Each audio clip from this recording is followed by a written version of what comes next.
Sebagai umat Islam, kita diperintahkan untuk mengimani kitab-kitab Allah Subhanahu wa Ta'ala. Kita juga diwajibkan mengikuti perintah dan meninggalkan larangan yang ada pada kitab suci Al-Quran. Lantas, bagaimana kewajiban kita terhadap kitab-kitab Allah yang lain? Dan apa saja sih isi kandungan kitab-kitab tersebut?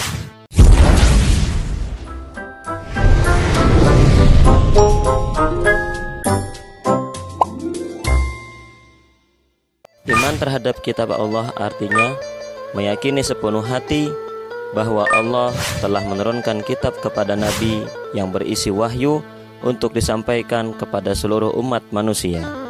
Dalam Al-Quran telah dijelaskan ada 4 kitab yang Allah turunkan kepada nabinya. Kitab-kitab tersebut berisi peraturan, ketentuan, perintah, dan larangan yang dijadikan pedoman hidup untuk umat manusia.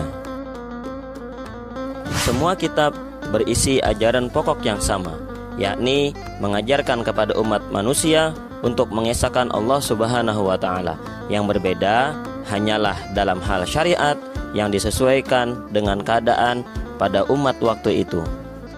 Berikut penjelasan mengenai kitab Allah yang diturunkan kepada Nabi dan Rasul. Yang pertama, kitab Taurat. Taurat berasal dari bahasa Ibrani yang berarti instruksi. Kitab Taurat diwahyukan Allah kepada Nabi Musa di Bukit Tursina, yang menjadi bimbingan dan petunjuk bagi Bani Israel. Isi pokok kitab Taurat tersebut berisi akidah atau asas keyakinan dan syariah atau asas kebaktian. Yang kedua, kitab Zabur. Zabur dalam bahasa Arab dikenal dengan Mazmur dan pada bahasa Ibrani disebut Mizmar, yang berarti nyanyian rohani yang dianggap suci. Kitab Zabur diwahyukan kepada Nabi Daud yang berisi kumpulan ayat-ayat yang dianggap suci. Pada kitab Zabur tidak berisi tentang hukum, melainkan hanya nasihat, hikmah, pujian, dan sanjungan kepada Allah Subhanahu wa Ta'ala. Yang ketiga, kitab Injil.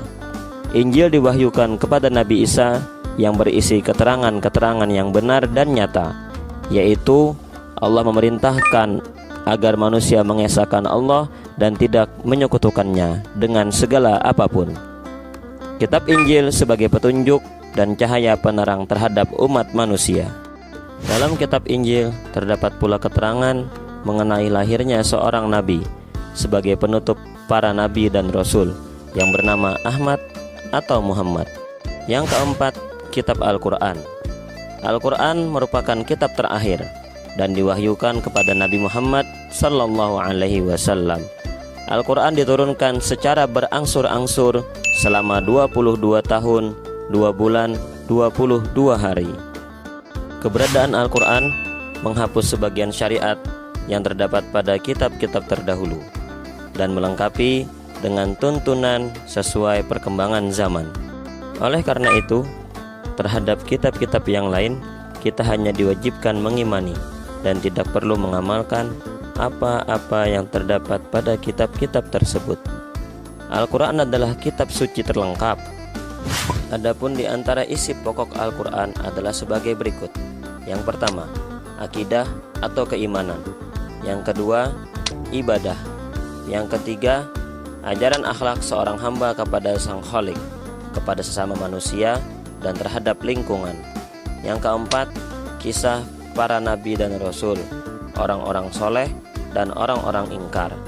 Yang kelima, muamalah, yaitu hubungan manusia dengan sesama manusia. Dan yang keenam, semangat mengembangkan ilmu pengetahuan. Oleh karenanya, kita harus meyakini bahwa semua kitab datangnya dari Allah Subhanahu wa Ta'ala. Al-Quran tidak dapat tertandingi oleh ide-ide manusia yang ingin menyimpangkannya.